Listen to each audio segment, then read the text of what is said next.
Bupati Badung Nyoman Giri Praste memproyeksikan pertumbuhan ekonomi Kabupaten Badung pada tahun 2017 mencapai 7,20% hingga 7,60%.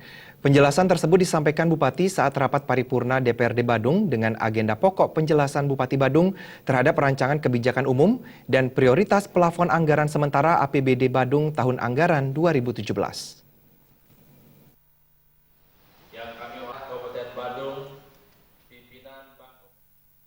Selain menyampaikan rancangan keuangan umum dan plafon anggaran sementara APBD Badung tahun anggaran 2017, Bupati Badung Nyoman Giri Praste juga menyampaikan sejumlah penjelasan terkait Ranperda tentang pertanggungjawaban pelaksanaan APBD Badung tahun anggaran 2015, Ranperda tentang rancangan pembangunan jangka menengah daerah semesta berencana Kabupaten Badung periode 2016-2021, Ranperda tentang Kabupaten Layak Anak, dan Ranperda tentang pencabutan Perda nomor 3 tahun 2007 tentang pedoman penyusunan organisasi dan tata kerja pemerintahan desa.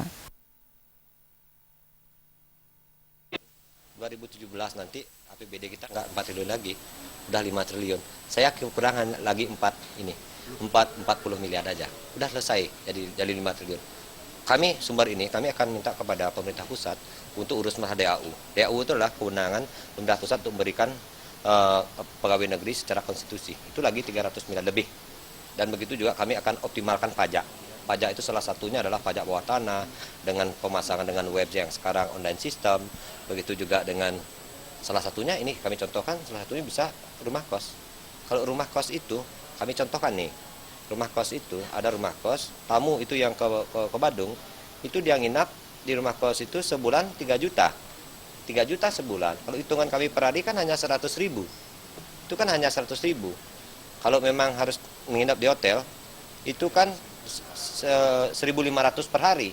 Berarti kami lose pajak itu adalah 1.400.000 per hari take and service-nya. Pada prinsipnya kalau ini berpihak kepada masyarakat, kami sangat mendukung dan ini akan didorong terus sehingga harapan masyarakat kesejahteraannya akan meningkat dan termasuk membangun 254 rumah ya yang rumah untuk masyarakat yang RTM ya itu sudah disiapkan juga 50 juta. Ini sungguh perhatian yang khusus yang diberikan pemerintah kepada masyarakat. Mudah-mudahan ini akan bisa tercapai dan kita di Dewan ini memberikan dorongan secara positif sehingga program yang diberikan oleh pemerintah bisa berjalan dengan baik. Pada kesempatan tersebut, Bupati Giri Praste juga menjabarkan 9 prioritas pembangunan daerah, terdiri dari tata kelola pemerintahan dan pelayanan publik, pendidikan dan penelitian, pengembangan, ilmu pengetahuan dan teknologi, kesehatan, pembangunan ekonomi, penataan ruang dan lingkungan hidup, sarana prasarana wilayah perumahan dan pemukiman, ketentraman, ketertiban umum, dan perlindungan masyarakat, perlindungan sosial dan pengarus utamaan gender, serta pariwisata, pertanian, dan kebudayaan. Ali Cidi dan Bayudi, Bali TV.